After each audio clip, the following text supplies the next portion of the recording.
Bishop w'ubureberezi bwa Ankole Right Reverend Associate Professor Fred Sheldon Mwesigwa yashorore kanisansi y'omburisa bwa Biharwe kandi yasima abakristayo bayo ahabwo gukorana amani. Netwe ntushaba otye okweterana hamwe n'umutima gumwe twatabise nabo omukwijika emirimo yabo omukwikiriza tubase kubaheka rwera rero kusimwa habwa Yesu Kristo kama witu. Amina. Rukorwa ruhango mwoyo rwera niwe muza witu kubahanze.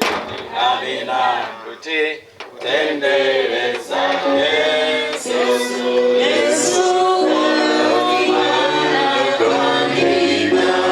kandi mukore habo kubambe hamwe n'imwe ko kama hango w'amahanga kugira. Amina. Kuma zira kazara umwana we yapetachi mugume nangweni mukaguma nangweni mukesika kama nuwama basise kureba mwaka izoberi.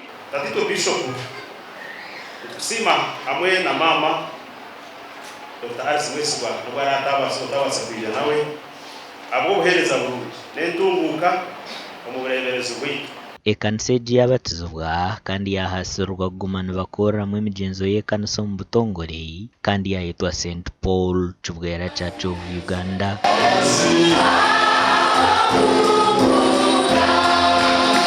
Apapura shanjurisha okutina mukama kureto kuhangara konke myaka yombi eryacungwaho bingi obuntu bo baraninemu abo byabo ebibakora obundi bitazirungi.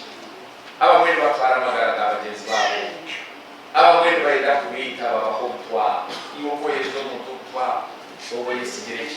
Bishop Sheldon hona yasima batandikire kandi yashaba ababakiruho otaraha kuhereza katanduko bwire bwa kare munonga umwaka gwa 82 abamwe twingana sana y'imyaka mwene rabiro mbintu bingi konka yaragaho yashororo korisa sente nyingi munonga prengwe kana seje twagitereza twagitaha mu rwendo sente zukanyingi kandi tushongera kora ku bantu tushobora mu ibintu byingi twenda nito tugitereze kandi kana seje nayibe kana sai y'umurembe kandi yetawuni kandi rukisize na ya seje tinsa bingi noza chako muto takateganisibwa ndwanire.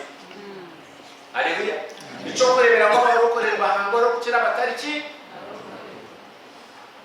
abo kuba orukumanya hanga ekimombe kireka seje yakumana ijana na shumi kigamo cyaha kasheshe na shuma cyumu harimo amasi harimo ukushemerwa ukorwa mu kumanya hanga kandi wahi kwa hezuru no manyaho kubitwara eje katandukwa abantu mushanju bonka barukushabira omunda y'omuti omwaka gwa 1992 kandi obwa hatu bahika abakristayo barukuhingura omuri 10 ahabwa TV West ndi era akiza